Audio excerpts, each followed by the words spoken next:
I really love about this topic is that so many different things will come out and can come out from it. Specifically, business ethics. We will discuss business ethics, new legislations, specifically the Sarbanes and Oxley Act, new terminologies that we can discuss, white collar crime and the punishments that given.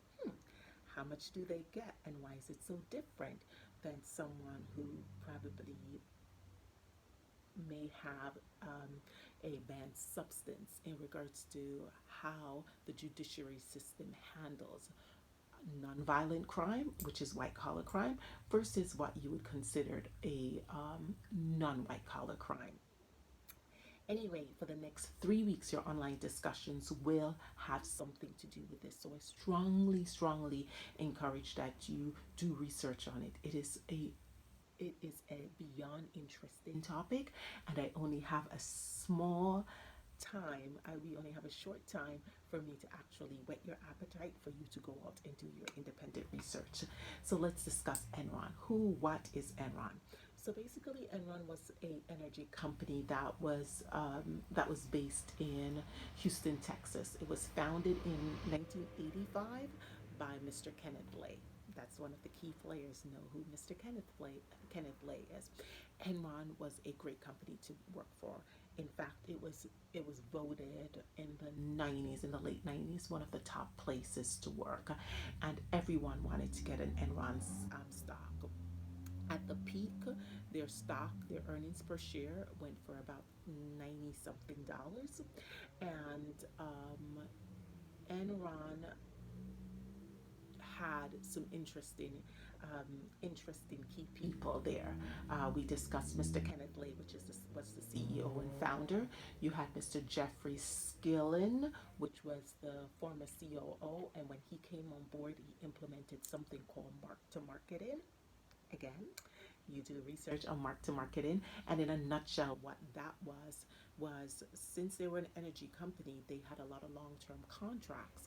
And once the long-term contract was signed, once you just signed the contract, Mr. Skillet implemented a new methodology where you said the future income that would come from those contracts, we were going to estimate it as a present value and report that as income on that year's financial statements. Sound muddy? Mr. Jeffrey Skillet said, "Oh, Mark to Market In is not for the average person to understand. Leave those to the professionals." So, what happened?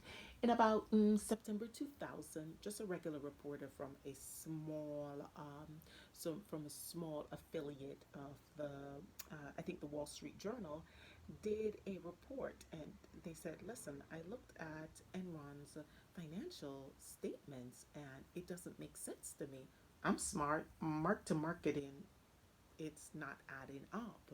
So, what happened? That report, though, got read by someone in the regional office, and they went to the SEC website and pulled up their Enron's 10K, which is their financial documents, and he's saying, "Yeah, this doesn't make any sense.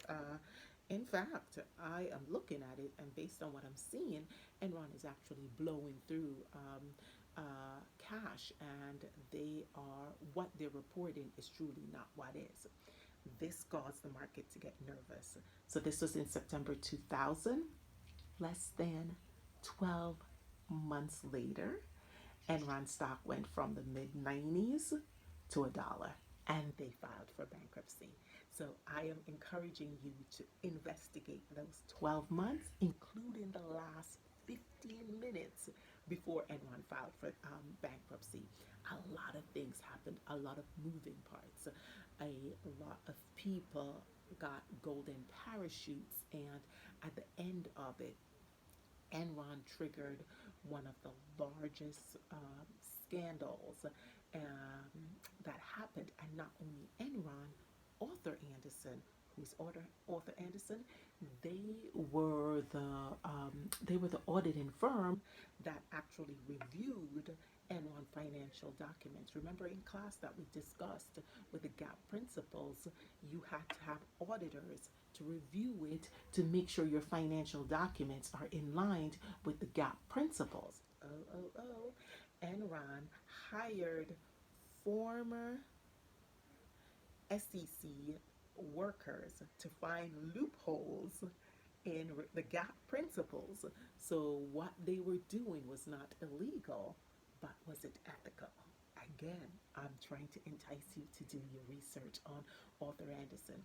And when I put up their hands and was like, listen, I didn't understand. Arthur Andersen was the one who is, they're supposed to be the police in regards to what we were doing. Yes, I might have enticed them to shred documents. Oh, did I not mention that documents were shredded when when the SEC came in? Oh, yes, documents were shredded, and so Arthur Andersen, which employed thousands and thousands of people, also went under. So many people were covering up, and after it was done, a year later, what happened? 9/11 happened, which also triggered multiple recession. People became nervous. People were angry. People wanted someone to blame. And so, because of that, the government again had to step in, and new laws were written in regards to how people should behave and in regards to complex financial statements. So again, it was very broad in regards to what I just discussed to you. But the takeaway, what I do want you to do is look at who it was Enron. Look at WorldCom as well. You definitely need to know Arthur Andersen. You might actually have to do a Venn diagram in who was what and all the key players. Look at it from different point of view. You can understand it, it's not very difficult to do. And then you're going to see the birth of the new legislations, specifically the Sarbanes and Oxley Act of 2002, which now help to guide and guardrails. Think of it as a newer version of the GAP principles. So companies in 1930s misbehaved, the public paid, they lost everything. The government had to step in and inject confidence into the economy, and they created the GAP principles. 7 years later, companies misbehave. The public lost a lot of money, lost everything. They lost confidence. The government had to step in and inject confidence into the economy and also put up guidelines and guardrails, which became the Sarbanes and Oxley Act of 2002. Think about it as the upgraded version of the GAP principles of the 30s. So for this week, next week, and the following week's online discussion, it will have a common thread in regards to financial scandals. We're going to touch business ethics. We're going to discuss looking at financial statements. And then we're also going to look at the Sarbanes and Oxley Act. So please do your research. It is very important for you to be able to answer all the online discussions. And if there are any questions or concerns, as always, you can please let me know via email or through Blackboard. But please do your research on Enron. It was a beautiful, beautiful, beautiful, and interesting times in the 2000s. Look who was in office.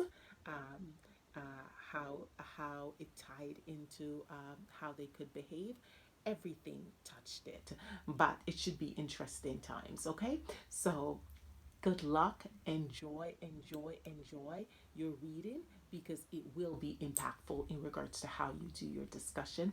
Thank you guys. Again, I'm sorry that we weren't in person to do this, but you guys will enjoy the Enron, WorldCom, and Arthur Andersen scandals.